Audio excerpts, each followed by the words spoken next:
Hey guys, welcome back to my channel. For those of you here, I'm Liliana, and in today's video, it's a special video. So I would say maybe 3-4 years ago, I had this client that came up to me and she's like, I would like to have like this cake, a very princess cake, and it was for her first child that was turning 1. So I'm like, okay, no problem, yeah, I'll do it. And it turned out like such a beautiful cake. The same client comes and she's having her second baby, and she's like, you know what, we loved the first cake so much, we would like you to do the same replica cake for my second child who's turning 1 again. And I'm like, okay, no problem, I'll do that. I had, you know, space in my schedule, no problem. She's like, I have a request though. I don't know if it's possible, but I know you make videos. And she says, I don't know if you would be, you know, willing to do the step-by-step of this particular cake, because I would like to show it to my child as, you know, when she gets older, as a memory, and to tell her like, you know, there's a cake designer that put it online and this is a cake for her. And I thought it was just so cute. And I'm like, yeah, why not? And it's a beautiful cake. There's so much I can show, so why not? So this cake is for Fatma. So Fatma, here is your video on how I did your cake.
So this cake was such a pretty cake, and it doesn't grow old. Like I said, I did this cake I think 3-4 years ago, and you will still get the same wow effect with this cake now or even in 5 years. It's a very princess cake. It's a very elegant cake. It's one of, not the, but one of my favorite cakes in the lists of my favorite cakes. So basically what you're gonna do is you're gonna stack your cakes like you normally would. So we went with buttercream, so you do your buttercream and you stack your cake like you normally would. You do a crumb coat and you pop it in the freezer. This cake was a full fondant cake, so I don't necessarily go crazy on the second coat of buttercream, and I don't go as neat as I would obviously would with a buttercream cake, because you won't see the buttercream in this case. It's just buttercream and fondant. So basically in this case, the buttercream will act more like almost like a glue in between the cake. So you have the cake, the buttercream, and then the fondant that will stick together. So it's gonna act more like a glue than anything else. So that was for that. So you just cover your cake with fondant. You do that with both pieces. And then for the bottom part, I use this. I love these, by the way, and they have like these creases right here all the way around. So basically what you do is that you just place this around your cake, and then with a smoother you go over it, and then these will create creases to your fondant. And then just to emphasize a little bit, what I do is I simply take like a smoother, and then, or a spatula also will do, and then you just go over the lines just so that they get that that more of a crease look. And then for the middle parts, I just use some sugar pearls by Only the Best, Sweet Apolita. By the way, if you guys want a code, Liliana Springs 15 for 15% off the entire website, you can go ahead and look at that in my description box down below. So that was for the bottom part. So for the top part, you're gonna do the same thing. You're gonna stack your cake together, and then you're gonna do your crumb coat and then cover it with fondant. And then keep in mind that fondant cakes are very, very heavy. So you're just not gonna take that cake and then place it over your cake. It's just your bottom cake is gonna sink in, and we don't want that. So in between cakes, you're going to place some plastic straws and then cut it to size. If you're not comfortable with plastic straws, you can use paper straws, or also wooden dowels. Also, it works like a charm. And then you can go ahead and then place your cake And then you finish with a cute little ribbon at the bottom. It could be fondant, it could be silk, doesn't really matter. I did the ribbon using my ribbon cutter, and then I did a cute little bow at the side, which I glued with a little bit of buttercream and also candy melts.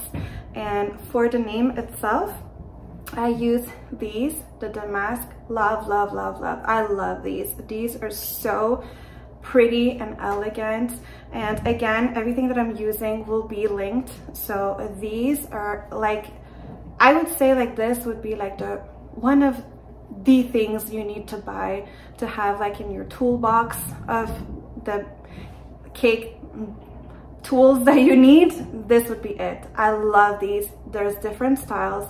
There's so much you can do with this. So basically I use this one right here, the second one, at the top and at the bottom of a cookie cutter that I had in a kind of like the same shape. So you just place it at the top, and at the bottom you glue it with a little bit of water. Water and fondant will create glue. And then for the letters I use these. These also love, love, love. A lot of times though, and I'm very sorry, they do go sold out. So, but keep an eye on the product. A lot of times it comes back. So, and that was for that. And then I painted with only the best. This is not sponsored, by the way, not whatsoever. But at this point, Rainbow Dust should. Joke, but if you guys are interested, let me know. So I love this. This is in liquid form. So inside is liquid. I love it. They have other colors, so you can go ahead and just place it in a tiny little bowl and then just start painting, and that's for that.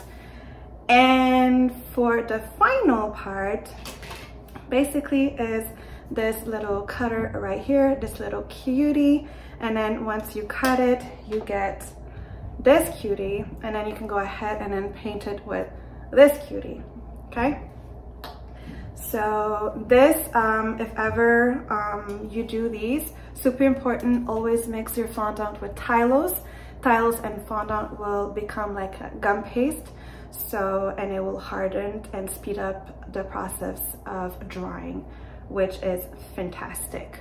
And just make sure to put it onto something that is round, so that it keeps its shape. And then you leave it like that, like a bottle or something. So, and you leave it on top of it for at least 48 hours, and then it will just stay like this.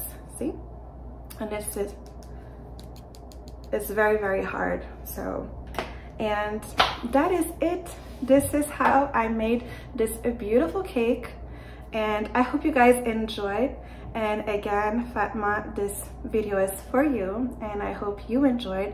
And I don't know what age you're going to see this, but it was so nice to make it. It was my pleasure to make it, and happy birthday. See you in the next one.